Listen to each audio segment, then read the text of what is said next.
Okay,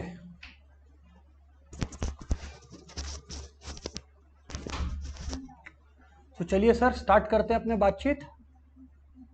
okay,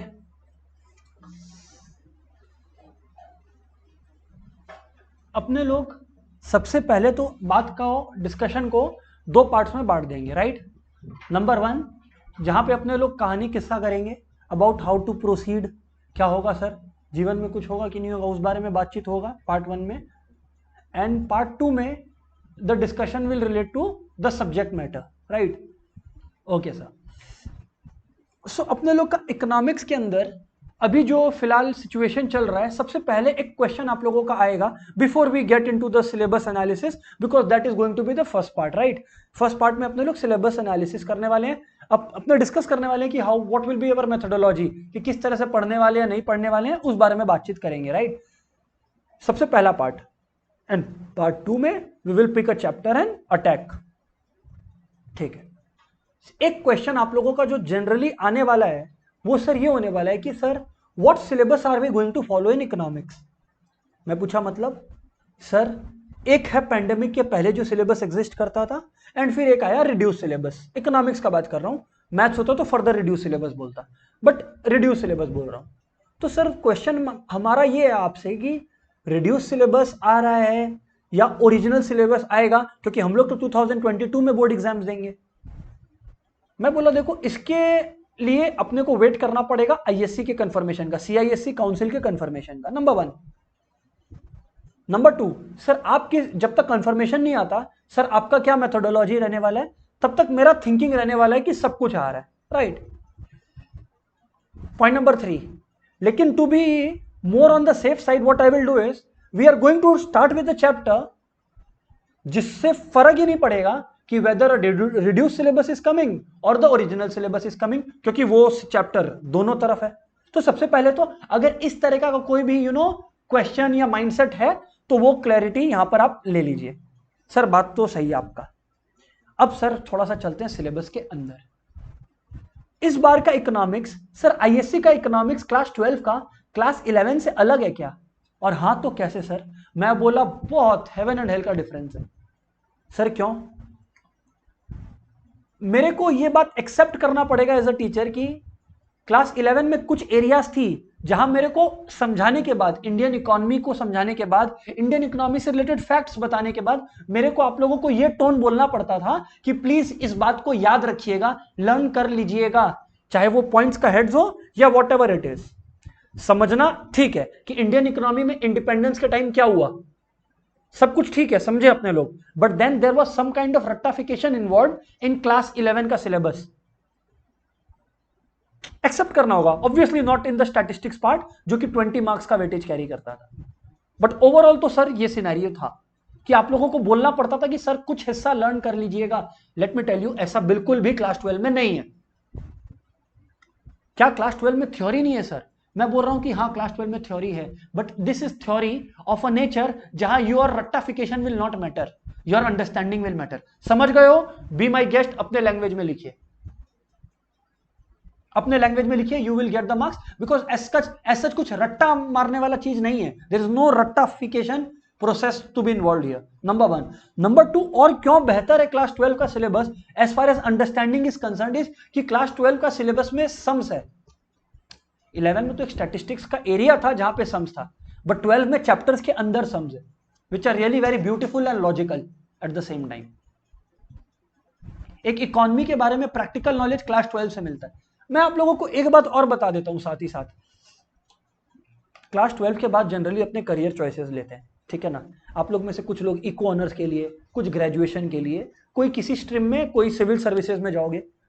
class 12 का जो economics है ना, मैं आपको बता दूं, मान लो आप सिविल सर्विसेज के लिए प्रिपेयर कर रहे हो, क्लास 12 में एक इकोनॉमिक्स का चैप्टर, मतलब इकोनॉमिक्स का सब्जेक्ट है जिसमें क्लास 12 का बुक पढ़ाता है, और उस समय सिविल सर्विसेज का वो वाला क्लास अटेंड कौन कर रहा है? सर वो अटेंड कर रहा है, वो इंसान अटेंड कर रहा है सिविल सर्विसेज का वो क्लास जो क्लास 12 में इकोनॉमिक्स ठीक से नहीं पढ़ा। तो सबसे पहला रूल है कि अपने को क्लास 12 में इकोनॉमिक्स ठीक से पढ़ना है, सही है? पहली बात तो दूसरी बात ये, क्योंकि फर्स्ट क्लास है तो मेरे को एक आप लोगों को ये एक मेरा आप लोग बोल सकते हो कि पार्शियलिटी है टुवर्ड्स द सब्जेक्ट। वो ये है कि आप लोग इतना अच्छा पढ़ाई करते हो, ठीक है ना, सबका अपना अपना इंटरेस्ट होगा डेफिनेटली, बट मैं हमेशा बोलता हूं कि अपने लिए एक फील्ड आप लोग क्लोज कर देते हो क्लास 12 के अंदर, जिसके बारे में शायद आप लोग को पता हो तो आप लोग क्लोज नहीं करोगे, which is eco honours. Civil services का तो मैं बात कर लिया कि इको नाम का एक पूरा का पूरा चैप्टर है। सिविल सर्विसेज में ना 3 लेवल्स होता है, एक होता है प्रीलिम्स, फिर एक होता है इंटरमीडिएट एग्जामिनेशन, और एक होता है फाइनल इंटरव्यू राउंड। अब फाइनल इंटरव्यू राउंड तो इंटरव्यू बेस्ड है तो उसमें तो मैं क्या ही बोलूं, बट जो 2 रिटन राउंड्स होता है दोनों में इकोनॉमिक्स है। अच्छा सर सिविल सर्विसेज नहीं करना है मेरे को, ग्रेजुएशन करेगा। ग्रेजुएशन में फर्स्ट सेम में इकोनॉमिक्स है जिसमें क्लास 12 का मेजॉरिटी पोर्शन आ रहा है।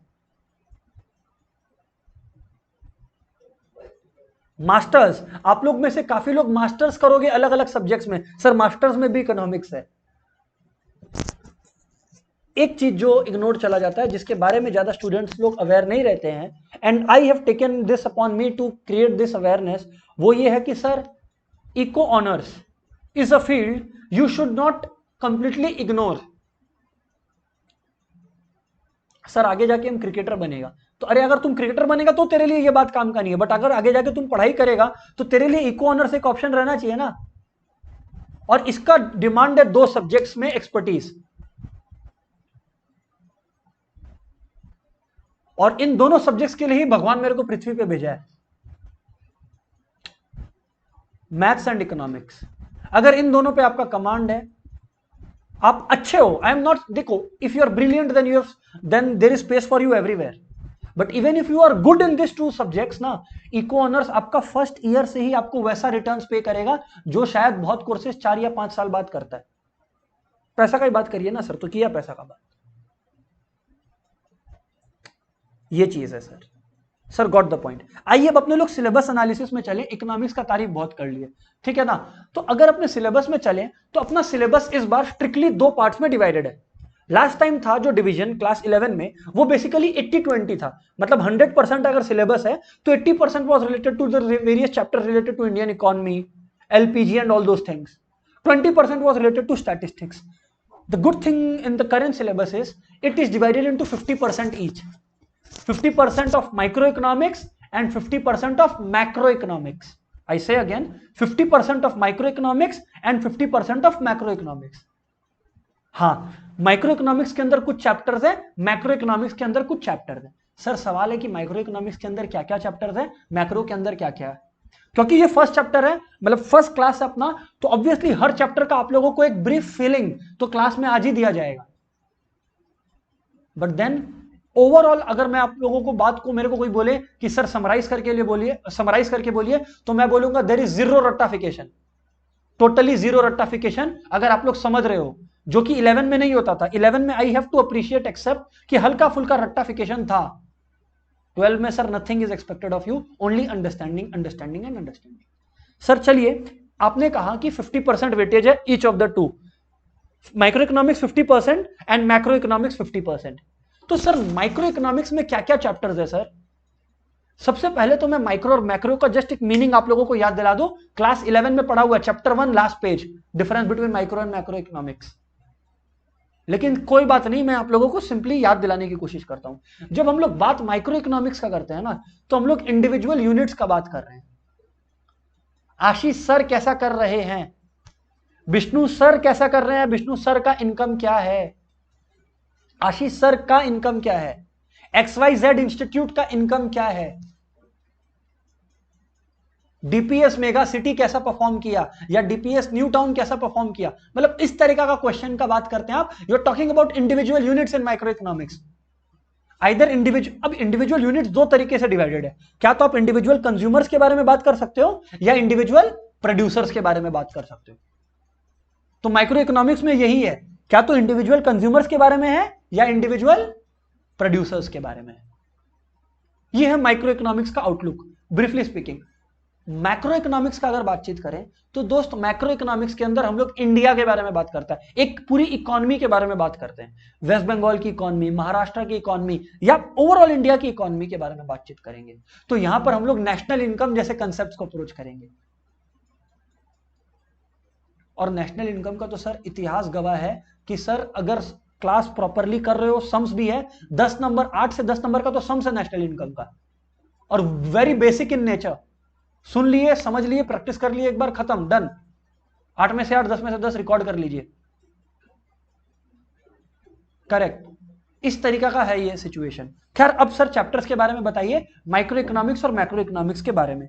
तो दोस्त माइक्रो इकोनॉमिक्स में, and this is the chapter that we are also going to start in our class, micro economics का दोस्तों जो पहला चैप्टर है that is demand. That is demand. Sir sir sir मैं बोला क्या क्या क्या सर, जिन लोग का क्लास 10 के लेवल पर आईसीएससी में इकोनॉमिक्स था उन लोग एक्साइटेड हो जाएंगे। सर ये तो मेरे को किया हुआ है सर। मैं बोला हाँ, कुछ बातें वहां की है बट काफी एडिशनल बातें उससे ऊपर है। There are a lot of additional things that you are expected to know. खाली इस बात का एक्साइटमेंट, खाली इस बात का एक्साइटमेंट कि हम मेरा छोटा छोटा बात किया हुआ है, 10 में किया हुआ is not enough, more is expected of us, right Uday? Yes और नो? Yes sir. तो यानी कि ये हो गया डिमांड से रिलेटेड बातचीत माइक्रो इकोनॉमिक्स के अंदर। पर डिमांड तो एक टिप ऑफ द आइसबर्ग जो बोलते हैं ना, वो है। व्हाई? बिकॉज जब आप लोग डिमांड समझोगे उसके बाद स्ट्रेट अवे डिमांड से रिलेटेड कुछ कंसेप्ट्स आ जाएंगे विच इज कॉल्ड, एक तो इलास्टिसिटी ऑफ डिमांड, और एक एकदम extremely new brand new chapter and important chapter जिसका नाम रहेगा कंज्यूमर्स इक्विलिब्रियम। क्या नाम रहेगा? Consumers equilibrium. Sir micro economics का पूरा सिलेबस ना इक्विलिब्रियम पे बेस्ड है कि एक कंज्यूमर अपना इक्विलिब्रियम कब अचीव करेगा। फिर नीचे में अभी मैं जाऊंगा तब आएगा क्वेश्चन एक प्रोड्यूसर्स इक्विलिब्रियम, कि प्रोड्यूसर एक अपना इक्विलिब्रियम कैसे अचीव करेगा। क्योंकि फर्स्ट क्लास में जनरल बातें होना जरूरी है, तो इक्विलिब्रियम का दोस्तों मैं आपको क्वेश्चन मतलब बता देता हूं कि इक्विलिब्रियम का मतलब है point of maximum satisfaction. Point of maximum satisfaction मतलब एक ऐसा पॉइंट जहां से आप हिलना प्रेफर नहीं करोगे। अगर एक कंज्यूमर है तो कंज्यूमर अपना बेस्ट कंफर्ट में चला जा चुका है, और अगर आप एक प्रोड्यूसर हो तो आप अपने बेस्ट कंफर्टेबल पोजीशन में जा चुके हो जहां पर आप अपना मैक्सिमम प्रॉफिट्स कमांड कर रहे हो। लेकिन सर कंज्यूमर्स अपना बेस्ट पोजीशन में कैसे रहेगा? प्रोड्यूसर्स के टर्म में तो समझ में आता है जहां पे प्रोड्यूसर मैक्सिमम प्रॉफिट कर रहा होगा, करेक्ट। कंज्यूमर के टर्म्स में नहीं समझ में आता इक्विलिब्रियम सर। मैं बोला देखिए हर कंज्यूमर का एक लिमिटेड इनकम होता है, यस और नो? उस लिमिटेड इनकम में वो क्या चाहेगा? मैक्सिमम आउटपुट परचेस करना, यस और नो? हाँ सर। ऐसा कॉम्बिनेशन ऑफ आउटपुट परचेस करना जिससे उसका सेटिस्फैक्शन भी हो और उसका बजट भी एक्सीड ना करे, उस पॉइंट को बोलते हैं इक्विलिब्रियम, कंज्यूमर इक्विलिब्रियम। प्रोड्यूसर के लिए तो पॉइंट ऑफ मैक्सिमम प्रॉफिट, या और दोनों के लिए जहां से वो लोग हिलना नहीं चाहेंगे। हालांकि जब रिस्पेक्टिव चैप्टर्स में जाएंगे तो मैं ये बात रिपीट करूंगा, बट क्योंकि इक्विलिब्रियम पे फोकस है तो अपने लोग सुन लेंगे, वहां पे खड़े होकर बात करेंगे। और बताइए सर आप। फिर इसके बाद आएगा आपका इलास्टिसिटी ऑफ डिमांड, और जिसमें बहुत बेहतर गहराई है, जहां पर cross elasticity, price elasticity, income elasticity and so many other things will be there. Sir sums रहेगा क्या मेनली? हाँ सम्स रहेगा मेनली, थ्योरी भी है, बट थ्योरी अंडरस्टैंड करने वाला है। ऐसा कुछ नहीं है कि रट्टाफिकेशन है। अगर लॉजिकली साउंड है आप, खत्म है, फिर कोई थ्योरी आपका कुछ नहीं बिगाड़ सकेगा। And that is entirely dependent upon कैसे सुन रहे हो आप। अच्छा सर ऐसा बात है। तो सर एक बात बताइए, जब हम लोग पढ़ने बैठेगा तो हम लोग क्या डिमांड, इलास्टिसिटी ऑफ डिमांड और कंज्यूमर इक्विलिब्रियम एक साथ पढ़ेगा हमेशा? Absolutely yes. क्योंकि देयर इज अ तरीका ना थ्रू विच यू रिवाइज। तो द तरीका माय डियर फ्रेंड्स इज क्या बोलिए तो? Demand, elasticity of demand and consumers equilibrium. अच्छा सर ये बात है क्या? जी हाँ ये बात है। उसके बाद दोस्तों जैसे डिमांड से बात खत्म होगा, हम लोग जाएंगे प्रोड्यूसर के पॉइंट ऑफ व्यू से। और अगर प्रोड्यूसर की बात करें तो जैसे कंज्यूमर के साइड डिमांड है, प्रोड्यूसर के साइड सप्लाई है। पहला चैप्टर है सप्लाई। अपने एक्साइटेड हो गए सप्लाई देखकर, पर मैं बता दूं धोखे में मत आना। ये जो डिमांड और सप्लाई है ना, ये लोग बस ऐसे ही आपकी तरफ फेंका है जिससे आप लोगों को इक्विलिब्रियम में परेशान कर सके, जिससे आप लोगों को इक्विलिब्रियम में परेशान कर सके, इस वजह से आपकी तरफ ये फेंका है। ओह सर ये बात है, जी हाँ बिल्कुल ये बात है। तो खैर सप्लाई है, सप्लाई के अंदर elasticity of supply and so many new points and things will be done. Sir जैसे ही निकलते हैं, अब देखिए फिर इक्विलिब्रियम आ गया। इस बार जो इक्विलिब्रियम का बात कर रहा है, प्रोड्यूसर्स का इक्विलिब्रियम का बात कर रहा है। और मजे की बात है, कंज्यूमर्स इक्विलिब्रियम से निकला, प्रोड्यूसर्स इक्विलिब्रियम से निकला, तो फिर एक चैप्टर आ जाएगा जिसका नाम है market equilibrium. Look at the beauty with which syllabus is designed. Consumer कहां मैक्सिमम सेटिस्फाइड है, प्रोड्यूसर कहां मैक्सिमम सेटिस्फाइड है, और एक मार्केट में क्या होता है, कंज्यूमर्स और प्रोड्यूसर्स। वही तो मिल बैठेंगे टोटल 3 यार, कंज्यूमर, प्रोड्यूसर और इक्विलिब्रियम। ये पूरा का पूरा कंसेप्ट का डिस्कशन चल रहा होगा। सर बात तो सही है। फिर उसके बाद बात हम लोग प्रोडक्शन का करेंगे। जैसे अच्छा, हमेशा डिमांड वाला चैप्टर एक साथ पढ़ना है, डिमांड, कंज्यूमर इक्विलिब्रियम और इलास्टिसिटी ऑफ डिमांड। सप्लाई और इलास्टिसिटी ऑफ सप्लाई हमेशा एक साथ पढ़ना है। जब भी प्रोडक्शन को हाथ लगाएंगे तब ये कसम खाते हैं हम लोग आज कि प्रोडक्शन और कॉस्ट को एक साथ पढ़ेंगे, क्योंकि प्रोडक्शन का कुछ आंसर्स कॉस्ट में है, कॉस्ट का कुछ आंसर प्रोडक्शन में है, दोनों एक साथ रिलेटेड है एक दूसरे से। साफ प्रोड्यूस हुआ है तभी तो कॉस्ट इनकर हुआ है ना, एक बेसिक सा रिलेशन। अच्छा सर ये बात है क्या? जी हाँ बिल्कुल ये बात है। दोस्तों जब आप लोग माइक्रो से निकलोगे फिर आप लोग कहां, नहीं ये तो माय डियर फ्रेंड, ये तो सिर्फ आपने अभी माइक्रो इकोनॉमिक्स की बात की ना, आपने मैक्रो इकोनॉमिक्स का तो देखा ही नहीं ना सिलेबस। सॉरी, हाँ सिलेबस इस बार ये आप लोग, ये मैं डिसएग्री नहीं करूंगा आपके साथ कि अगर आप बोलते हो कि सर सिलेबस हमारा इस बार बहुत ज्यादा डेप्थ कैरी करता है, तो I won't disagree with you on that matter, बिल्कुल भी नहीं। खैर जो भी है, फिर हम लोग अब थोड़ा सा चलेंगे, ये माइक्रो इकोनॉमिक थ्योरी का जब डिस्कशन हो जाएगा तो अब हम लोग मैक्रो की तरफ चलेंगे, मैक्रो की तरह। अब मैक्रो में क्या क्या चैप्टर्स हैं sir? Theory of income and employment, कि इकोनॉमी कैसे काम करता है, अपने लोग उस बारे में बातचीत कर रहे होंगे। फिर money and banking basic chapter, one of the most easy chapters, 10 number का, इससे 10 से 12 नंबर का एक सेक्शन आता है, फुल मार्क्स गारंटीड है। फिर अपने बीओपी और एक्सचेंज रेट, गवर्नमेंट लेवल पर ये सब डिस्कशन करेंगे कि गवर्नमेंट जो बजट बनाता है ना, मार्च और फरवरी में लाता है, वो सारा जो बजट है उसके बारे में अपने डिस्कशन करेंगे under the topic balance of payment, exchange rate and this public finance, macro economics obviously. And then one of the most scoring parts and the lengthy parts, it's basically, अगर कोई मेरे को बोले कि नेशनल इनकम का weightage बताओ students को, तो मैं बोलूंगा 10 से 18 मार्क्स है। It's divided into properly speaking 3 chapters, एंड 3 चैप्टर्स में से मैं बता दूं आप लोग को, 2 चैप्टर तो सर ऐसे हैं कि एक एक 2-2 क्लासेस के हैं। हाँ एक तीसरा चैप्टर है जो 4 क्लास का है, but the overall purpose is कि यार आप 4 से 5, ओवरऑल 7 से 8 क्लास में आप 10 से 18 स्कोर कर रहे हो, और क्या बच्चे की जान लोगे क्या? सर बात तो सही है सर, ये ओवरऑल चीज है। जहां तक बात प्रोजेक्ट का गाइडेंस का है, आप लोगों को प्रॉपर टाइम पर गाइडेंस मिल जाएगा जब आप लोगों से प्रोजेक्ट एक्सपेक्टेड होगा, ठीक है ना? क्योंकि आप लोग अगर प्रोजेक्ट बनाते हो तो आप लोग का जो प्रोजेक्ट रहता है वो प्रोजेक्ट कंप्लीट करता है जेरोक्स सेंटर वाला, through a process call photocopy.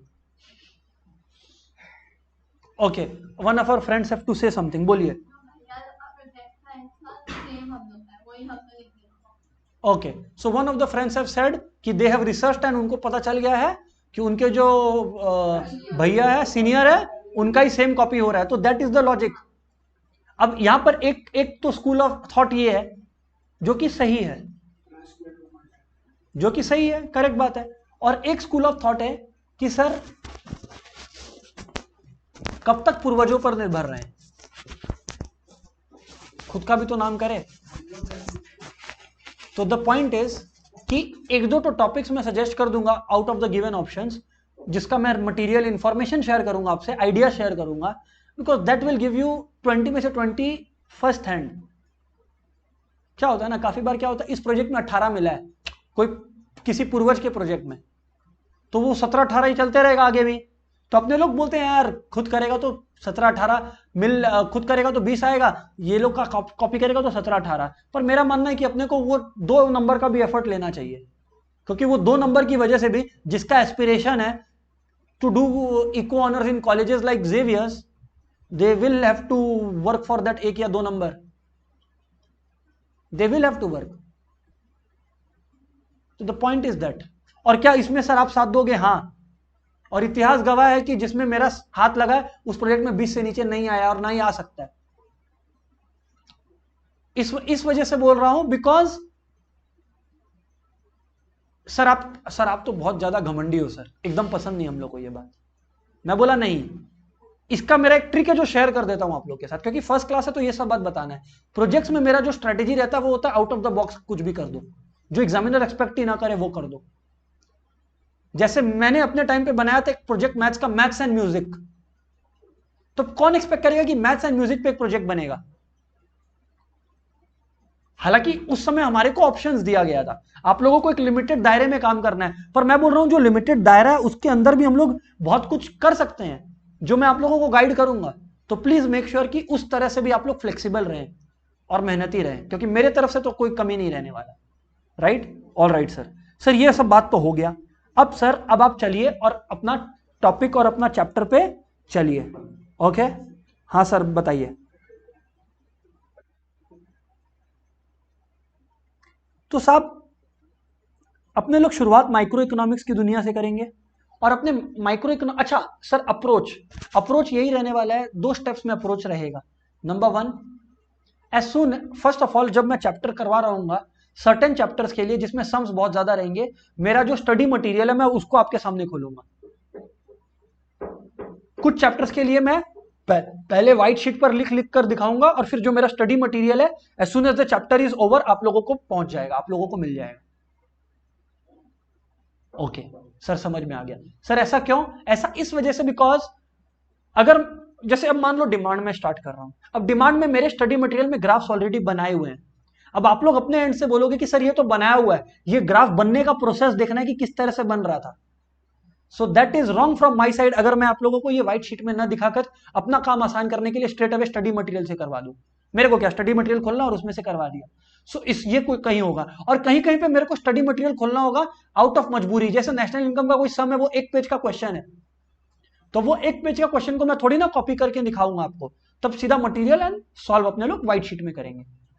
This is going to be the approach. But क्या स्टडी मटेरियल हर चैप्टर का मिल जाएगा सर? Absolutely yes. सर बात तो आप लोगों का आपका समझ में आ गया। सो सर अपने लोग माइक्रो इकोनॉमिक्स स्टार्ट करेंगे एंड माइक्रो इकोनॉमिक्स के अंदर फर्स्ट चैप्टर स्टार्ट करेंगे जिसका नाम है डिमांड। ठीक है ना? एक बात याद रखिएगा, इकोनॉमिक्स में फर्स्ट क्लास में बता रहा हूं आप लोगों को कि जहां पे ग्राफ बन सकता है, मन में अगर क्वेश्चन आए कि बनाना है या नहीं बनाना है तो जवाब है हाँ बनाना है। सर 1 मार्क्स या 2 मार्क्स का हुआ तो हाँ लाइफ अनफेयर है, बनाना पड़ेगा। एक चीज और, आपका इकोनॉमिक्स का पेपर अच्छा जा रहा है कि खराब जा रहा है एग्जाम में असेस करना है तो उसका एक टेस्ट है। पेपर अगर लेंदी फील हो रहा है, ऐसा लग रहा है छूट जाएगा, तो पेपर अच्छा जा रहा है। और अगर हो गया है और अगर हो गया है पेपर और इतना टाइम बच गया है कि पबजी का एक गेम खेल रहे हैं एग्जामिनेशन हॉल में बैठ के, तो समझ जाना बर्बाद हो आप। राइटिंग स्पीड अच्छा हो। अब अगर आप लोग के पास मेरे जैसा टैलेंट है कि एकदम 72 हैंडराइटिंग लिखना, कि एकदम 72 हैंडराइटिंग लिखकर पेपर को फटाफट कंप्लीट कर सको, तब तो महान हो आप। हाँ, ये बदतमीजी मैं करता था अपने टाइम पे और मैं आप लोगों को भी इनवाइट करता हूं इस बदतमीजी के लिए। मैं बोल दे रहा हूं कि बस बदतमीजी इस दायरे में करना कि 0 से 9 तक और A से Z तक एग्जामिनर को सब समझ में आए। हो ही जाता है। अब जैसे कि ये कॉमन प्रॉब्लम है स्टूडेंट का, which is a good point being shared, कि जैसे मेरे साथ ये होता था और मैं शेयर कर रहा हूं, है ना? ये मत सोचना कि sir is speaking high of himself, मेरा handwriting worst in the world है। ठीक है, तो ये बात मैं पहले ही बोल दिया, लेकिन मैं एक बात और आप लोगों को साथ में ऐड कर देता हूं कि मेरे साथ ऐसा होता था कि अगर कोई लेंदी पेपर है जिसके लिए शायद 3 घंटा रहता था, तो मैं उस पेपर को 2.25 घंटे में कर लेता था और 45 मिनट इधर उधर देख लिया, कहीं सीन अच्छा है कुछ, समझ रहे हो, तो वहां पर ध्यान दे लिया। ये सब चीज मैं करता था, ये सब मैं करता था, मैं किताबों की बात कर रहा था। ठीक है, अच्छा ठीक है। तो अब बात ये है कि इस तरह से मेरा टाइम निकलता था। बट ये मैं कैसे कर पाता था, मैं आप लोगों को एक ट्रिक बताता हूं, और वो टैलेंट आपके पास भी है। आप लोग एक चीज नोटिस करोगे, जब अपने आंसर स्टार्ट करते हैं लिखने का, तब शाहजहां शर्मा जाए हमारा सुंदरता देखकर हैंडराइटिंग का, जब शुरू होता है ओ माय गॉड कुछ इस प्रकार, टेस्ट एकदम ऐसे पूरा, अपने लोग एक अंडरलाइन भी करते हैं ऐसे, फिर वन सोल्यूशन का स्पेलिंग भी पूरा लिखेंगे अपने, वन लिखकर 2 डॉट भी देंगे, अरे बाप रे बाप,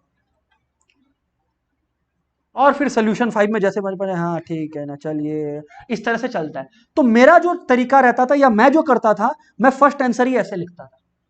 इससे 2 फायदे होते थे, टीचर मेरे से ज्यादा उम्मीद ही नहीं करता था, बोला जो स्टार्ट ही ऐसा किया है वो क्या ही कर लेगा, पहला बात तो। और आप लोग करते हो टीचर का एक्सपेक्टेशन सेट, एकदम सुंदर सुंदर लिखोगे, बाद में कचरा पट्टी कर देते हो, और मेरा शुरू से ही कचरा पट्टी है, तो टीचर को पता है स्लम में आया वो घूमने। आप लोगों का आंसर शुरू होता है ऐसे लगता है ताजमहल है, और उसके बाद जाके देखते हैं ये भी कचरा पट्टी है। तो धोखा तो मैं नहीं दिया ना, आप लोग दे रहे हो धोखा। तो पहला तो ये ऑन रिकॉर्ड जो बच्चे हैं वो बोलेंगे सर आप क्या इनडायरेक्टली बोल रहे हो, खराब हैंडराइटिंग लिखना चाहिए क्या? मैं बोला नहीं, मैं बोल रहा हूं फास्ट लिखना चाहिए, उस प्रोसेस में अच्छा हो गया तो अच्छा है। और ये मैं बोल रहा हूं बार बार, मैं आइडियलिस्टिक बात नहीं करूंगा कि अच्छा हैंडराइटिंग लिखना चाहिए, ये करना चाहिए, वो करना चाहिए,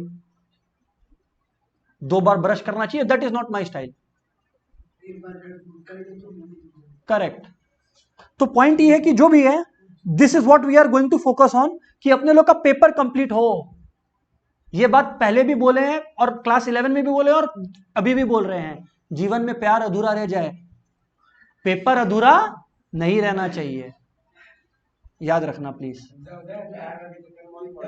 ठीक है, यश सेम गोस फॉर यू। चलिए अब बातचीत स्टार्ट करते हैं। अब सर जिस चैप्टर को अपने लोग स्टार्ट करने वाले हैं, now we are going to straight away attack that topic and that chapter, the name of which is demand.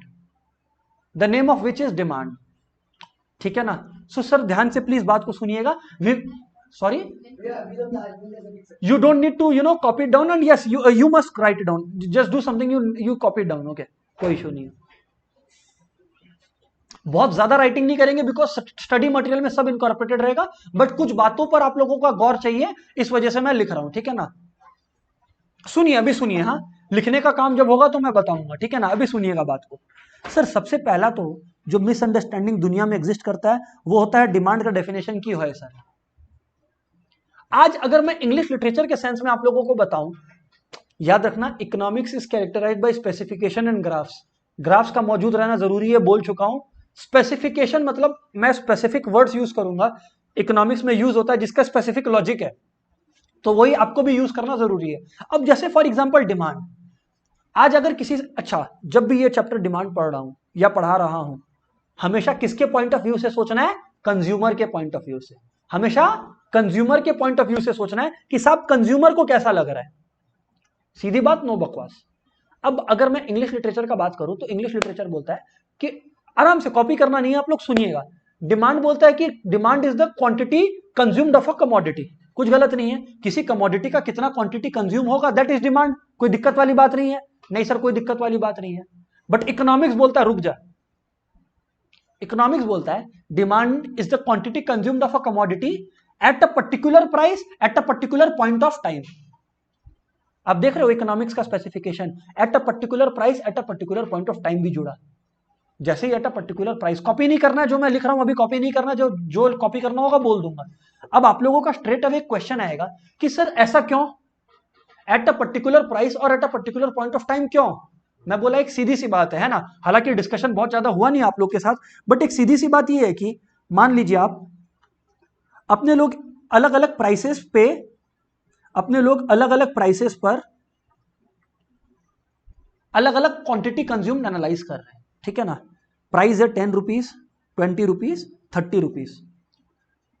Overall आप लोग क्लियरली देख सक रहे हो कि द प्राइस हैज रिजन।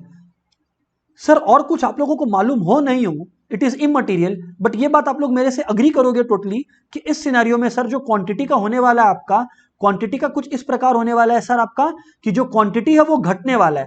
मैं बात कर रहा हूं नॉर्मल गुड्स की, एक्सेप्शंस की बात नहीं कर रहा। एक नॉर्मल गुड्स का क्या होगा, अरे जब चीज महंगा होते जाएगा तो अपना डिमांड कम होते जाएगा, यस और नो? यस सर, कोई कोई आउट ऑफ लॉजिक बात नहीं हो रहा है? हाँ सर नहीं हो रहा है। तो मैं बोल रहा हूं कि मान लीजिए जब प्राइस 10 रुपया है तब क्वांटिटी 100 यूनिट डिमांडेड है, जब बढ़ा तब 80 और फिर 70। तो आप लोग एक चीज देखिए, मैं जब बोल रहा हूं कि demand is defined at a particular price, तो आप लोग देखो हर प्राइस पर अलग डिमांड एग्जिस्ट कर रहा है। तो जब हर प्राइस पर डिमांड अलग है तो फिर आप जब डेफिनेशन लिखोगे तो एट अ पर्टिकुलर प्राइस लिखोगे ना, बिकॉज जब भी आप डिमांड का बात कर रहे हो you will always be talking about a specific point, you will always be talking about a specific point of price I mean to say. Sir बात तो सही है, पहले इतना लिखता हूं, सुनिएगा, कॉपी मत कीजिएगा, सुनिएगा। Demand is the quantity consumed of a commodity at a specific price। एक और बात लिख रहा हूं, इसको भी एक्सप्लेन करूंगा, eight a particular point of time. देखो स्पेसिफिक प्राइस मतलब इसलिए लिखना पड़ा क्योंकि हर प्राइस पर डिमांड अलग होता है, हर प्राइस पर डिमांड अलग होता है। लेकिन सर ये पॉइंट ऑफ टाइम का क्या लॉजिक है? आज आप लोग मान लीजिए एक सिंपल सा एग्जांपल, एप्पल्स, ठीक है ना, एप्पल्स का एक सिंपल सा एग्जांपल लेते हैं। तो साहब ऐसा है कि मान लेते हैं पहले के लोग कम हेल्थ कॉन्शियस थे और धीरे धीरे हेल्थ कॉन्शियसनेस और पॉपुलेशन दोनों बढ़ा कंट्री के अंदर। तो भले ही प्राइस सेम रहा हो एप्पल का, let's say price is not changing, but with time Apple का डिमांड बढ़ा या नहीं बढ़ा? सर बढ़ा। इसी चीज को आप लोग इंटरनेट कनेक्शन के थ्रू बात कर लीजिए। पहले एक टाइम था, मैं बता दे रहा हूं आपको, और ये टाइम तो मैं भी एक्सपीरियंस किया हूं, कि जहां पर इंटरनेट कनेक्शन होना किसी के घर में एक लग्जरी माना जाता था, कि वाह इसके घर पे वो है, इंटरनेट है। और अब तो जैसा कि एक बच्चे ने बिल्कुल ठीक कहा, अब ये है घर घर की कहानी। सही बात है, कुछ गलत नहीं है, बिकॉज अब हर घर में, अरे साहब इंटरनेट तो एक बेसिक नेसेसिटी बन चुका है, specially after the pandemic. Pandemic के पहले भी था, but specially after the pandemic मेरा तो मानना है कि इंटरनेट एक नेसेसिटी बन चुका है सर। सर बात तो आप सही कहते हो, मैं बोला ध्यान से सुनिएगा आगे, मैं बोला ध्यान से सुनिएगा बात को, आगे बोलिए सर आप। तो इस वजह से हर टाइम पीरियड पे डिमांड अलग होता है, यस और नो? हर टाइम पीरियड पे डिमांड अलग होता है, यस और नो? Yes sir. तो इस वजह से यह हुआ कंप्लीट डेफिनेशन, ठीक है। अब एक बार के लिए, हालांकि ये मेरा स्टाइल है बट शुरू में ही लिखना था, बट हालांकि अब अपने लोग एक बार जान लेते हैं कि क्या क्या टॉपिक्स कवर हो जाने से हमारा डिमांड वाला चैप्टर कंप्लीट हो जाएगा, ठीक है ना, सो दैट आप लोग के पास भी एक बेसिक स्केच रहे, गाइडलाइन रहे कि अच्छा ये टॉपिक्स का मेरे को आंसर पता है, तो I am good to go. बताइए सर आप, टॉपिक्स टू बी कवर्ड मैं बता देता हूं आप लोग को। सबसे पहले demand and types of demand. Demand का मीनिंग मैं बता दिया, demand and types of demand is something you have got to know. फिर आप लोगों को पता होना चाहिए अबाउट फैक्टर्स अफेक्टिंग डिमांड, की क्या क्या ऐसे फैक्टर्स हैं जो डिमांड को अफेक्ट करते हैं। उसके बाद सर फैक्टर्स अफेक्टिंग डिमांड के बाद एक कंसेप्ट है जिसको बोलते हैं लॉ ऑफ डिमांड, और लॉ ऑफ डिमांड के साथ ही हम लोग पढ़ते हैं इंडिविजुअल डिमांड शेड्यूल और मार्केट डिमांड शेड्यूल, ठीक है सर। फिर है sir topics like exception to the law of demand, कि कब लॉ ऑफ डिमांड फॉलो नहीं होगा, ठीक है, exception to the law of demand. Sir exception to the law of demand के बाद अपने लोग पढ़ते हैं एक टॉपिक जिसका नाम है मूवमेंट वर्सेस शिफ्ट। एक और टॉपिक है जो मैं स्किप कर दिया, मैं बता देता हूं, reasons behind DSDC, reason behind downward sloping demand curve. मैं क्लास में बताने वाला हूं आज के कि डिमांड कर्व डाउनवर्ड स्लोपिंग होता है। एक क्वेश्चन आता है इकोनॉमिक्स के अंदर, what is the reason behind downward sloping demand curve, so that is something you have got to know. एक बात और बता देता हूं कि जब आप लोग फैक्टर्स देखोगे या फिर आप लोग रीजंस देखोगे तो आप लोग देखोगे 4 पॉइंट है या कहीं कहीं पे 7-7 पॉइंट है। सर तो 7 पॉइंट तो आएगा नहीं सर, तो हम लोग सिर्फ 4 या 5 पढ़ के जा सकता है क्या? मैं बोला गलत, सारा पढ़ना होगा। क्यों? क्योंकि कभी कभी क्या होता है, किसी एक पर्टिकुलर पॉइंट से वो लोग क्वेश्चन दे देंगे आपको एग्जाम में। मान लीजिए आपने इनकम इफेक्ट नहीं पढ़ा, इनकम इफेक्ट आएगा एक जगह, आपसे पूछ लिया इनकम इफेक्ट बताओ, तो सर अगर आप कोई भी स्किप करके गए और मान लो कोइंसिडेंटली इनकम इफेक्ट हो तो गए आप काम से। हाँ अच्छे से एकदम कायदे से पढ़ा हुआ हो आपका 4-5 चलेगा, बट नॉलेज आपको सभी का होना चाहिए, अंडरस्टैंडिंग आपका सभी का होना चाहिए। बार बार मैं अंडरस्टैंडिंग के अराउंड ही रिवॉल्व कर रहा हूं सर। सर इतना बात तो आपका समझ में आ गया, प्लीज आप आगे बढ़िए। तो ये तो था बेसिकली डिमांड क्या चक्कर है प्लीज समझ में आ गया होगा आप लोगों को, ठीक है ना। सर अब बात करिए आप हम लोग से टाइप्स ऑफ डिमांड का। दोस्तों जब अपने टाइप्स ऑफ डिमांड का बात करते हैं ना, एक एक करके प्रोसीड करेंगे, प्लीज लिसन वेरी केयरफुली। सबसे पहला होता है sir individual demand and market demand. मैं एक बात बता दूं आप लोगों को, ये जब मैं इंडिविजुअल एंड मार्केट डिमांड आप लोगों को करवा रहा हूं ना, तो मैं डिमांड का पहला टाइप तो आपको करवा ही रहा हूं, साथ साथ में एक टॉपिक देखो मैंने लिख रखा है लॉ ऑफ डिमांड के साथ साथ, इंडिविजुअल डिमांड शेड्यूल और मार्केट डिमांड शेड्यूल। आप लोग देखो मैंने दो टॉपिक्स लिख रखा है, यस और नो, इंडिविजुअल डिमांड शेड्यूल और मार्केट डिमांड शेड्यूल। ये भी मैं अभी साथ साथ ही निपटा दूंगा जब मैं इंडिविजुअल और मार्केट डिमांड पढ़ा रहा हूँ। तो प्लीज मेक श्योर कि you all are listening to it very carefully, ठीक है ना। बहुत ही सिंपल सा बात है, पहले बात ब्रीफली करते हैं और उसके बाद एग्जांपल लेंगे, ठीक है ना। सब इंडिविजुअल डिमांड का मतलब होता है एक पर्टिकुलर हाउसहोल्ड या एक पर्टिकुलर कंज्यूमर को आप पकड़ लिए। फिर से बोल रहा हूं, आप एक इंडिविजुअल हाउसहोल्ड को या एक पर्टिकुलर कंज्यूमर को पकड़ लिए। अब आप इंडिविजुअल हाउसहोल्ड का अलग अलग प्राइसेस पर डिमांड को चेक कर रहे हो कि अच्छा जब प्राइस ये होता है तो डिमांड ये होता है, प्राइस ये होता है तो डिमांड ये होता है, प्राइस ये होता है तो डिमांड ये होता है। तो दोस्त जब इस तरीका का बातचीत आप कर रहे हो, that is called individual demand. Why? Because you are studying the demand for an individual. आप एक इंडिविजुअल कंज्यूमर का अलग अलग प्राइसेस पर क्या डिमांड का लेवल रहता है वो आप स्टडी कर रहे होते हो, that is called individual demand. Oh, तो आप लोग में से सामने से कोई बोलेगा कि सर इसका मतलब मार्केट डिमांड का मतलब जब बहुत सारे इंडिविजुअल्स को हम लोग ऐड कर दें उसको मार्केट डिमांड बोलते हैं। मैं बोला एब्सोल्युटली यस। मार्केट डिमांड क्या हुआ? जब बहुत सारे इंडिविजुअल्स जो आप लोग बैठे हो, यश, उदय, रोशन, कुमकुम, सब कोई, आप लोग सब कोई जितने लोग हो, सबका सबका जब इंडिविजुअल डिमांड्स को ऐड कर दें, so what do we get? Market demand. In reality market demand एक बहुत बड़ा कंसेप्ट है जहां बिलियंस ऑफ पॉपुलेशन इन्वॉल्व है। But for the sake of our explanation we will use 2 or 3 people, मतलब 2 or 3 consumers and we will add the demand for them. अच्छा sir समझ में आ गया। इंडिविजुअल डिमांड का मतलब क्या हुआ? डिमांड फॉर अ कमोडिटी या डिमांड फॉर कमोडिटीज, सुनिएगा please, demand for commodities by an individual, ध्यान से सुनिएगा, बाय एन इंडिविजुअल, इसके बाद पूरा बात लिखना है, eight a particular price at a particular point of time. Eight a particular price at a particular point of time, मतलब एक, क्योंकि समय के साथ साथ डिमांड बदलता है ना।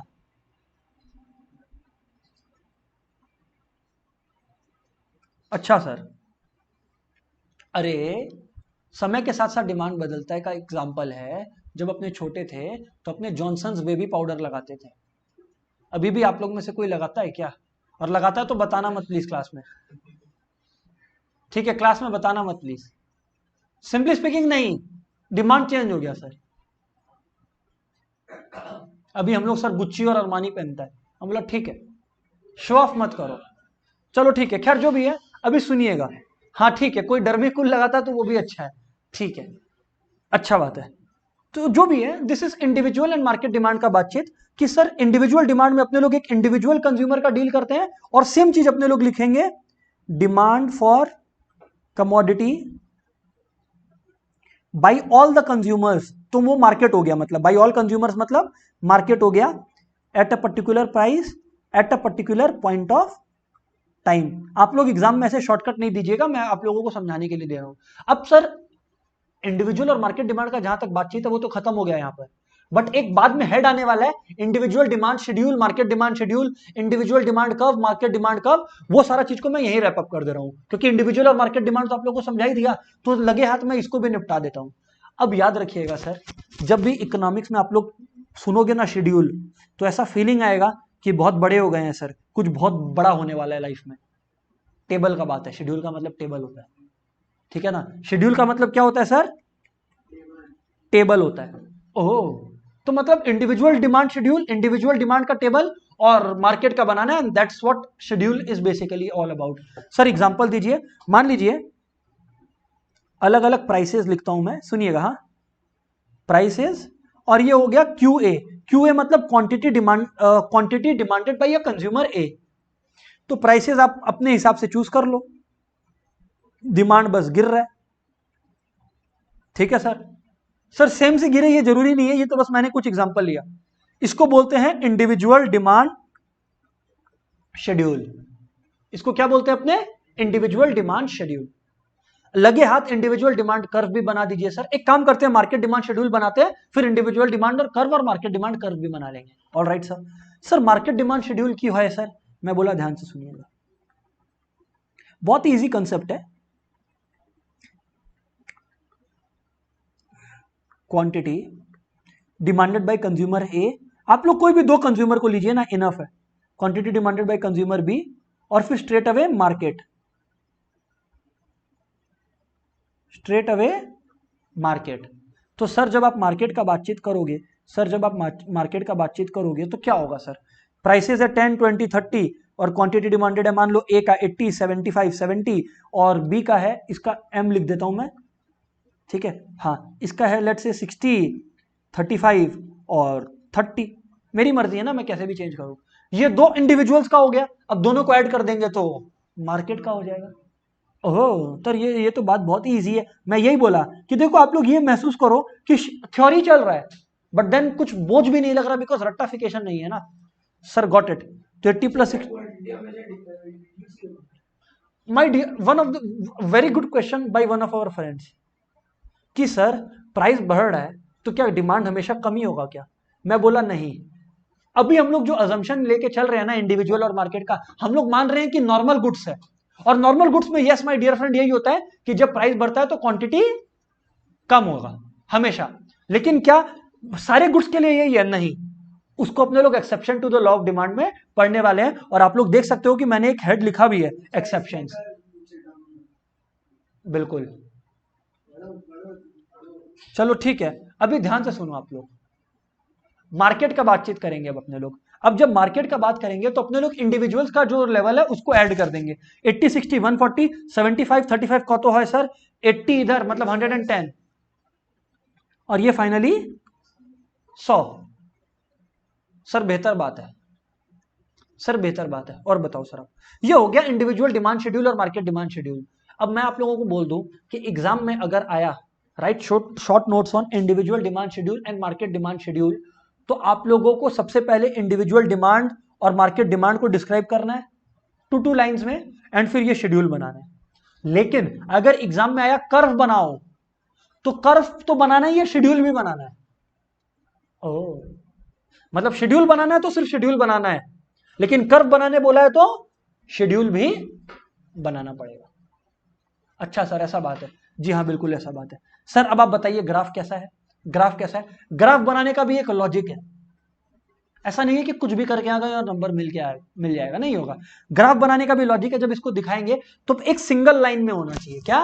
एक सिंगल लाइन में होना चाहिए। आप लोग देखो किस तरह से मैं बना रहा हूं, ये देखो यहां पे ये बनाया, तो यहां पर जो ये जितने साइज का बनाया आप लोग को पता रहेगा, ठीक उसके साइमल्टेनियसली पैरेलल एक बनाना है, और टोटल 3 बनाना है, क्योंकि 2 इंडिविजुअल के लिए और एक करेक्ट मार्केट के लिए। तो साहब एक बात और, अब क्योंकि ग्राफ आप फर्स्ट टाइम देखने वाले हो तो मैं बता दूं आप लोगों को कि प्राइस हमेशा इधर होगा, क्वांटिटी हमेशा इधर होगा, और ये पूरा इकोनॉमिक्स के लिए बता रहा हूं।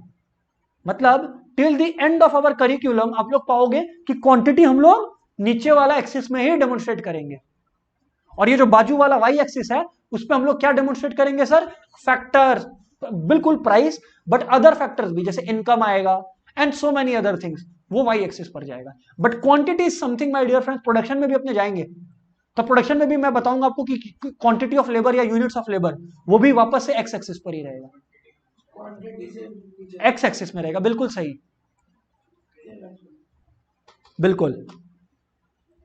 ये प्राइस, ये क्वांटिटी, और अल्टीमेटली वापस से ये प्राइस और ये क्वांटिटी।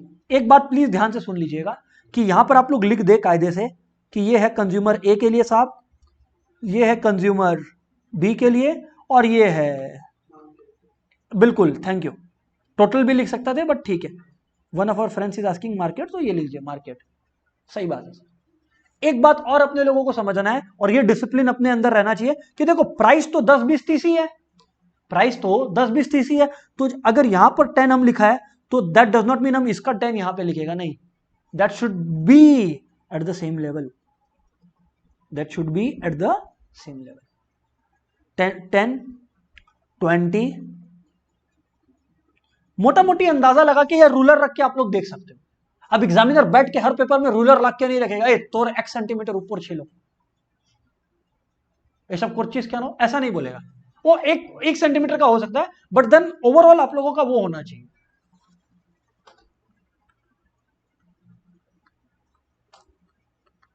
हो गया। अब सर क्वांटिटी का बातचीत करिए, तो भाई क्वांटिटी का अगर आपसे बातचीत करें तो यार 80 75 और 70 है, 80 75 और 70 है, तो यानी कि मैं 70 यहां लिख दिया, 75 में यहां लिख दिया, 80 में यहां लिख दिया। आज आप लोग देखो जब प्राइस 30 रुपीज है तब क्वांटिटी डिमांडेड ना 70 है, यस और नो, तो दोनों का इंटरसेक्शन यही हो रहा है। साफ समझ में आ रहा है, नहीं समझ में आ रहा है? हाँ सर समझ में आ रहा है। वैसे ही जब प्राइस 20 है तब ना क्वांटिटी डिमांडेड 75 है, तो साफ दूसरा इंटरसेक्शन यहां हो रहा है। अरे हाँ ना बोलना पड़ेगा। सिमिलरली जब प्राइस 10 है, अरे बाबा तब तो डिमांड बढ़ेगा, तो वो 80 यूनिट्स होगा, बिल्कुल सही। And therefore sir here you have the downward sloping demand curve, इस लॉजिक से downward sloping demand curve. Sir got your point, okay sir. एक बात मैं आप लोगों को और बता दूं कि काफी बार जो हमारा डिमांड कर्व है ना, वो हल्का सा ऐसे बनाया हुआ रहेगा एग्जाम में, मतलब not a straight line, rather it will be something like this, कुछ ऐसा। बिल्कुल भी गलत नहीं है, एकदम सही है, you can accept that as well, कोई दिक्कत वाली बात नहीं है। समझ रहे हो ना, मतलब स्ट्रेट लाइन इतना स्ट्रिक्टली बनाने की जगह थोड़ा सा ऐसे घूमेगा, कोई दिक्कत नहीं है, एक्सेप्टेबल है। ओवरऑल ऑब्जेक्टिव इज कि यू अंडरस्टैंड द फैक्ट कि it is downward sloping demand curve. Sir कैसे पता चल रहा डाउनवर्ड है? सर आपको कैसे पता? One of our friends is asking. मैं हमेशा बोल रहा हूं कि जो कर्व देखा जाता है ना, वो देखा जाता है लेफ्ट से राइट की तरफ। तो आप अगर लेफ्ट से राइट की तरफ देखोगे तो ये ऊंचाई पर था, अब ये नीचे है, इस वजह से मेरे को समझ में आया कि ये डाउनवर्ड स्लोपिंग है। लेफ्ट से राइट में मूव कर रहा हूं, क्योंकि बात सही है ना स्टूडेंट का। सामने वाला पूछ रहा है, बच्चा पूछता है कि सर हम तो ऐसे देख रहा है इसको, ये तो ऊपर है सर। मैं बोला हाँ, इस वजह से मैं बोला इधर से देखने का, अपने को लेफ्ट से देखना है आप लोग को, तो that's why it's downward sloping demand curve. Correct है जी सर, करेक्ट है। जैसे इसका प्लॉट किया ना, अब टाइम पास मत करना एग्जाम में। 80 क्या है, 60 35 30 है ना, बस ये बेसिक सेंस रहना चाहिए आपके पास कि 60 है तो 35 बहुत गिरा, 30 ज्यादा नहीं गिरा, तो इसका जो डिमांड कर्व रहेगा वो थोड़ा सा ऐसे बनाना, थोड़ा सा और नैरो बनाना। समझ आया नहीं आया? लेकिन अब अल्टीमेटली जब आप लोग टोटल करोगे 140 110 और 100, तो 140 110 और 100, याद रखिएगा प्लीज एक बात को कि मार्केट डिमांड कर्व जो है ना, वो सबसे ज्यादा फ्लैट होना चाहिए, देखो नैरो और फ्लैट का मतलब क्या होता है? कोई चीज नैरो है मतलब वो इस तरह से है, कोई चीज फ्लैट है मतलब वो ज्यादा लेटने के स्टाइल में आ रहा है। होता है ना, अपने लोग क्लास में रहते हैं, सबसे पहले जब आते हैं क्लास में, एकदम शुरू करते हैं, एक बड़ा क्लास है, सब ऐसे बैठा रहता है, थोड़ा देर बाद ऐसे ऐसे ऐसे ऐसे ऐसे ऐसे करके ऐसे चला जाता है पूरा, that is narrow and then that is flat. तो सर मार्केट डिमांड कर्व को हमेशा फ्लैट बनाइएगा। सर ये तो आप रटा रहे हो हम लोग को, ये अच्छा बात नहीं है, तो हम बोला लॉजिक समझो। लॉजिक ये है मार्केट डिमांड का फ्लैट होने का कि इंडिविजुअल डिमांड कर्व एक इंडिविजुअल का एक्सपीरियंस बता रहा है, और एक इंडिविजुअल का एक्सपीरियंस ड्रास्टिकली चेंज हो सकता है, बट मार्केट तो इंडिविजुअल्स का ओवरऑल एडिशन होता है, तो पूरा का पूरा इंडिविजुअल्स के एक्सपीरियंसेस को ऐड करके है, तो उसकी वजह से वो थोड़ा सा फ्लैट होता है, एकदम ठक करके गिरने वाला, यानी कि एकदम नैरो स्लोप्ड नहीं होता है। सर क्लियर है सबको, हाँ या ना? हाँ सर आप लोग को एक चीज समझना पड़ेगा कि ये जो टॉपिक था टाइप्स ऑफ डिमांड में, पहला टाइप था इंडिविजुअल एंड मार्केट डिमांड। आप लोगों को ये लगा होगा, डेफिनेटली ये लगा होगा कि सर जो इंडिविजुअल एंड मार्केट डिमांड है, ये जो इससे बहुत बेहतर इंटरेस्टिंग चैप्टर्स है, पर मैं बता रहा हूं कि जैसे इंडिविजुअल और मार्केट डिमांड जो है, ये जो इंडिविजुअल और मार्केट डिमांड है, ये तो एक डिमांड का आप बात किए और इतना डिस्कशन कर लिए, मैं बोला गलत। इंडिविजुअल और मार्केट डिमांड तो 4 लाइन में मेरा खत्म हो गया था कि एक इंडिविजुअल का डिमांड और मार्केट का डिमांड, पर मेरे को लगा कि जब इंडिविजुअल और मार्केट चल ही रहा है तो एक टॉपिक है इंडिविजुअल डिमांड शेड्यूल और मार्केट डिमांड शेड्यूल, लगे हाथ इसको भी रैप अप मार दें, इस वजह से ये किया। किसी का अगर फीलिंग्स को हर्ट हुआ है तो सॉरी कि सर बहुत ज्यादा बोल दिया आप इस पर। ओके, सामने से इट्स ओके आ गया, तो आगे बढ़ते हैं। दूसरा पॉइंट साहब दूसरा पॉइंट है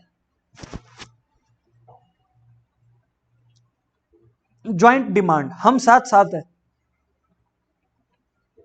हम साथ साथ है। Car and petrol, car and petrol. अरे साहब बिना कार के क्या करोगे? कभी ऐसा हुआ है कि घर में गाड़ी नहीं है लेकिन ऐसे ही निकल लिए, किसी दिन मूड हुआ कि चलो आज पेट्रोल भरा के ले आते हैं बोतल में,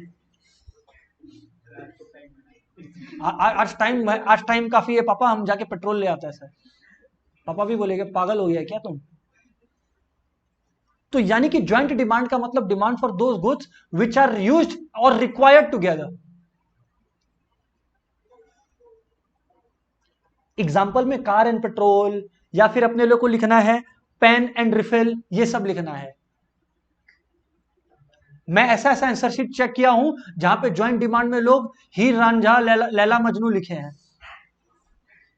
प्लीज मत लिखिएगा, बात में भले ही सच्चाई हो लेकिन नहीं लिखना है, ठीक है? कार अपने लोग को उसी हिसाब से रहना है, फीलिंग में बहना नहीं है। चलो ठीक है, तो इसका मतलब ज्वाइंट डिमांड मतलब, अच्छा एक बात और ध्यान से सुनिएगा, जिन गुड्स को साथ में यूज करते हैं ना, उन गुड्स को अपने कॉम्प्लीमेंट्री गुड्स बोलते हैं। जो डिमांड है that is called joint demand for the goods, but the goods are called complementary goods, ठीक है ना? So demand for goods that are used together is called joint demand. Example, car and petrol, Laila and Majnu not. ठीक है sir, बात सही है। तो joint demand sir समझ में आया। अब तीसरा कंसेप्ट है जो दो अलग अलग है पर मैं साथ में समझा रहा हूं, इसका नाम है direct demand and derived demand. Direct demand and derived demand. हालांकि ये आप लोगों के बुक्स में अगर आप लोग देखोगे या मेरे जो नोट्स है उसमें अलग है, बट देन मैं साथ में एक्सप्लेन करके निपटा रहा हूं इसको। सर आज जब अपने लोग किसी रूम में बैठते हैं, गर्मी आ जाती है तो अपने लोगों को ठंड का दरकार पड़ता है, और सर वो जो ठंड है डायरेक्ट डिमांड होता है किस चीज का, कि सर यहां पर जगह को ठंडा करना है, that is the direct demand कि the place needs to be cooled out. And since there is a direct demand for the cooling of the place, there is a derived demand for something that is able to do that, which is the air conditioner. Oh sir, इसका मतलब direct demand होता है कि ultimately अपने को चाहिए क्या, क्या आराम चाहिए, और उस आराम को पूरा करने के लिए अपने जिस सोर्स पे रिलाई करते हैं, that is called derived demand. आप लोग जब मेरे को सुन रहे हो तो आपका डायरेक्ट डिमांड है for the knowledge in economics. इस वजह से मैं जो हूं एक सोर्स हूं, सो demand for me is derived demand. और आप लोगों को मैं याद दिला दूं, ये टर्म डिराइव्ड डिमांड आप लोग पहले भी पढ़े हो। हैं सर ये कैसा बात कर रहे हैं सर, आप बहका बहका बात कर रहे हैं। Class 11 chapter number 2 heading factor of production point number 4 characteristics, कि demand for factor of production is a derived demand. उस समय भी आप लोगों को यह बताया हुआ है कि जैसे लैंड है, कोई भी नहीं चाहता कि बस मेरे पास लैंड हो, नहीं, मेरे को बैठने के लिए जगह मिले, उस चीज का डायरेक्ट डिमांड है। उस वजह से आप लोगों का लैंड उस चीज को फुलफिल करता है। सो demand for land is a derived demand. आज मान लीजिए कि कोई रेनोवेशन हो रहा है एक पर्टिकुलर प्लेस पे, ठीक है ना? तो अगर रेनोवेशन होना है एक पर्टिकुलर प्लेस पे, तो डायरेक्ट डिमांड फॉर रेनोवेशन और for the beautification of the place है। क्योंकि direct demand for the beautification of the place है, क्योंकि direct demand for the beautification of the place है, इस वजह से क्यों मैं वही बोल रहा हूं, क्योंकि डायरेक्ट डिमांड, सुनिए प्लीज, क्योंकि direct demand for the beautification of place है, उस वजह से हम लोग लेबर हायर करते हैं। तो लेबर का डिमांड क्या हुआ? डिराइव्ड डिमांड हुआ। यस और नो एवरीवन? यस सर, काम हुआ डायरेक्ट, करेक्ट। जो अल्टीमेट काम है, काम का जो बात है वो डायरेक्ट हुआ, और उस काम को जो सेटिस्फाई कर दे मेरे को, वो डिराइव्ड हुआ। अरे कभी भी मैं बोलता हूं, ऐसा सपना आया है क्या किसी को कि सर घर में बहुत सारा सीमेंट बालू कंकर पत्थर हो तो सर मजा आ जाए? सर नहीं, किसी का भी ऐसा सपना तो नहीं आता है, और अगर आता है तो उसके साथ गड़बड़ है। लेकिन सबका ये सपना तो जरूर है कि एक बड़ा घर हो, लेकिन उस बड़ा घर को बनाने के लिए तो ये सब चीज चाहिए। लेकिन इसका मतलब ये थोड़ी है कि सपना में सीमेंट देख रहा है, एशियन पेंट्स का डब्बा देख रहा है। ऐसा तो नहीं हो रहा है ना सर? करेक्ट, ठीक है। तो ये लॉजिक है सर, ये लॉजिक है। तो टोटल में दो बात हुआ, टोटल में दो बात हुआ। एक, अगर बात को समराइज करूं तो डायरेक्ट डिमांड का मतलब होता है demand for the ultimate satisfaction, ultimate consumer और अल्टीमेट गुड और the source that is required. But derive demand is something which is able to satisfy our want, that product और that service, derived demand. Direct demand for knowledge, direct demand exist करता है for knowledge, इस वजह से direct demand exist करता है for books या for classes.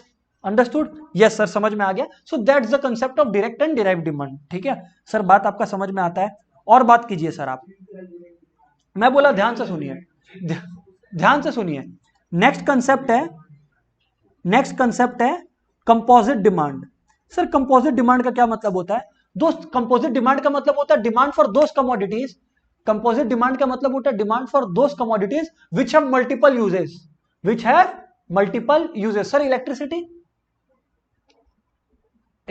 Sir electricity का डिमांड कंपोजिट डिमांड है। अरे मिल्क, हमारे घर में मम्मी मिल्क को यूज करके वो जरूरत पड़े तो क्रीम भी बना लेती है, और फिर छेना भी बनता है दूध से, पनीर भी बनता है दूध से। वो तो मम्मी को चॉकलेट बनाना नहीं आता, वरना पता चला बाहर से चॉकलेट भी आना बंद हो जाएगा, वो भी घर पे बनने लगेगा। तो that is the logic. Basically milk is able to satisfy multiple wants, that's why it's called composite demand. Demand for milk is composite demand, demand for goods that have multiple uses. अच्छा, ये बात sir, जी हाँ बिल्कुल, that have multiple uses. एक और demand है जो आप लोगों को पता होना चाहिए, मैं इन दोनों को भी साथ में ही एक्सप्लेन कर देता हूं। इसका नाम है एक्सांटे एंड एक्सपोस्ट डिमांड। सर ये क्या है सर? आपको मैं दो स्टेटमेंट्स पास करता हूं, please listen to the statements carefully. मेरा दो स्टेटमेंट है कि सर मेरे को ऐसा लगता है, आप लोग बोलोगे कि सर हमें ऐसा लगता है कि इस पर्टिकुलर प्रोडक्ट का, लेट से पोटैटो का, जब प्राइस 10 रुपीज होगा तो डिमांड 1000 यूनिट्स होगा। जब प्राइस 10 रुपीज होगा तो डिमांड 1000 यूनिट्स होगा। Statement number 1। Statement number 2, sir जब पोटैटो का प्राइस 10 रुपया हुआ तब जो डिमांड मार्केट में हुआ राइस वो था 800 यूनिट्स। क्या आप लोग में से कोई मेरे को इन दोनों स्टेटमेंट्स के बीच में फर्क बता पाएगा? वेरी गुड, तुरंत एक आंसर आया कि सर जब आप पहला स्टेटमेंट दे रहे थे तो आप एक एक्सपेक्टेशन सेट कर रहे थे कि जब प्राइस 10 रुपया है तो डिमांड 1000 यूनिट्स होगा, एग्जांटे। लेकिन प्राइस जब 10 रुपया था तो डिमांड 800 यूनिट्स हुआ, ex post. Analysis after the event has occurred and ex ante is somehow prediction of the event. Oh sir ये बात है, तो यानी कि ये है कंसेप्ट हमारा एग्जांटे और एक्सपोज डिमांड का। अच्छा सर, जी हाँ बिल्कुल ये है कंसेप्ट। मजे की बात तो ये है कि अपने लोगों ने दो टॉपिक्स को तुरंत ही लगे हाथ सल्टा दिया। सर कौन से दो topics? Demand and types of demand, और ये individual demand schedule and market demand schedule. अब बिना टाइम वेस्ट किए अपने लोग थोड़ा सा ज्ञान हासिल करेंगे, कॉपी नहीं करना है, ठीक है ना? बिना कोई टाइम वेस्ट किए अब अपने लोग हासिल करेंगे knowledge about factors affecting demand. Sir थोड़ा सा बात इस पे करेंगे, ठीक है ना? Not in the complete detail, but कुछ बातें जाननी जरूरी है, factors affecting demand. So please have a careful understanding of the same. और सबसे इंपॉर्टेंट है, इसको डिटर्मिनेंट्स ऑफ डिमांड भी बोलते हैं by the way. Factors affecting demand को डिटर्मिनेंट्स ऑफ डिमांड भी बोलते हैं बाय द वे, राइट? तो please make sure everybody is listening carefully, ठीक है ना? हाँ सर, देखिए सर सीधी बात, नो बकवास। सबसे पहला फैक्टर जो डिमांड को अफेक्ट करता है वो है कमोडिटी का खुद का प्राइस, कमोडिटी का खुद का प्राइस। अरे फैक्टर्स अफेक्टिंग डिमांड में क्या पढ़ रहे हैं अपने ये पढ़ रहे हैं कि किन किन चीजों पर डिमांड का बढ़ना या घटना निर्भर करता है। On what things does the rise और fall in the demand depend. Number 1 is own price, और याद रखिएगा आप लोग ओन प्राइस लिखेंगे। और सर सीधी बात, नो बकवास, when there is a for everything, when for normal goods actually, when the price rises the quantity demanded falls and vice versa. sir vice versa का मतलब opposite is also true, sir जब भी ये लिखेंगे उसके बाद एक एग्जांपल और एक डायग्राम बनाना जरूरी है। डायग्राम मतलब समझ में आया कौन सा? वो downward sloping demand curve. Sir कौन सा बोलो तो? ये देखो, ये वाला, ये डिमांड कर्व बनाना जरूरी है। आई होप क्लियर है सर आप लोग को? Yes sir. हाँ, यहां पर नाम लिखना मत भूलिएगा, प्राइस क्वांटिटी नहीं लिखने का जरूरत नहीं है, बस ऐसे ही बना के छोड़ दो। हाँ लिखना चाहो तो लिखो, but then that is not something expected of you. जैसे यहां पर लिख दो Q1 when price is P1, वैसे ही P2 P3 एंड बस ऐसे लिख लीजिए ना, कोई दिक्कत नहीं है, अच्छा लगता है। और क्या, और क्या, ठीक है ना। ओके, तो सर ऑन प्राइस हो गया।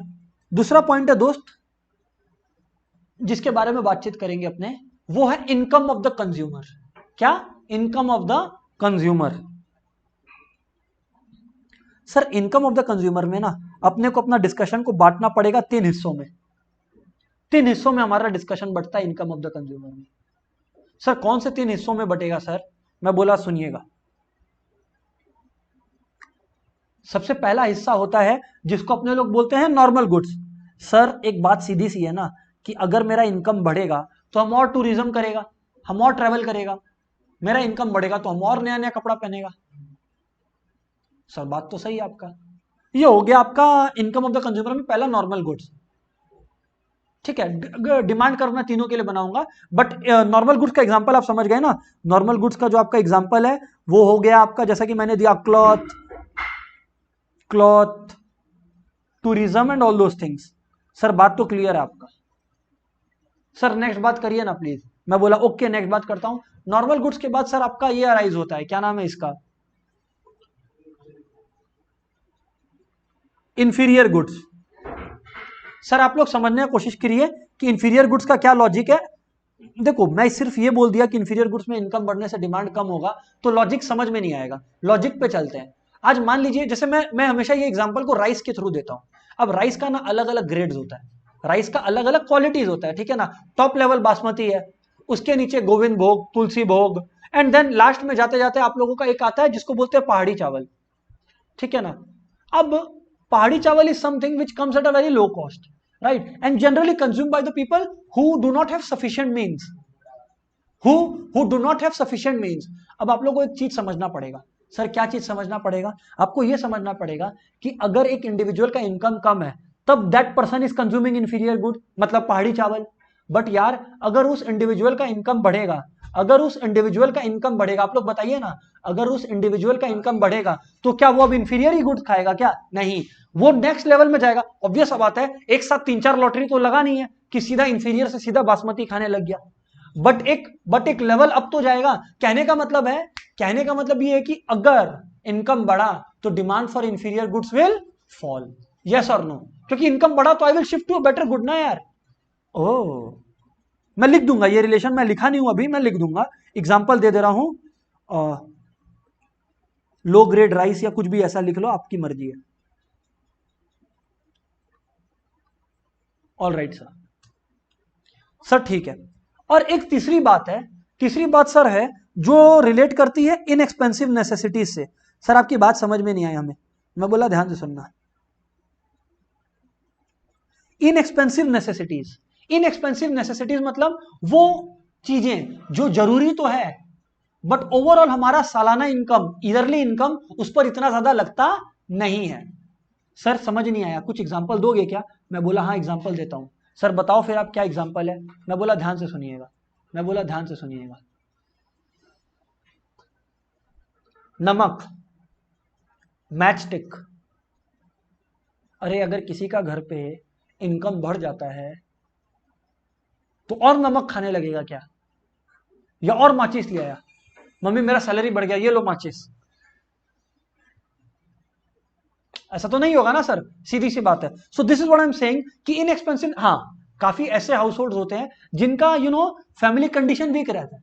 तो सर अगर किसी का फैमिली कंडीशन वीक है, एक्सट्रीमली पुअर है, तो ये जरूर हो सकता है, और ये डेफिनेटली होता भी है कि वो लोग क्या करते हैं, वो लोग अपना व्हाट शुड आई से, जो नमक है उसका कंजम्पशन कम करते हैं, ये डेफिनेटली होता है। तो जब इनकम बढ़ेगा तो डिमांड थोड़ा सा बढ़ेगा एंड देन डिमांड कांस्टेंट हो जाएगा।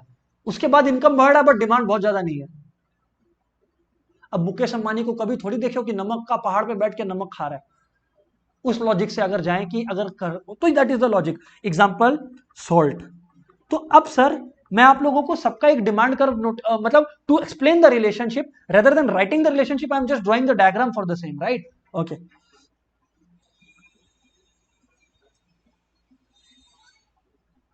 ये देखो आप लोग, ये हो गया इनकम,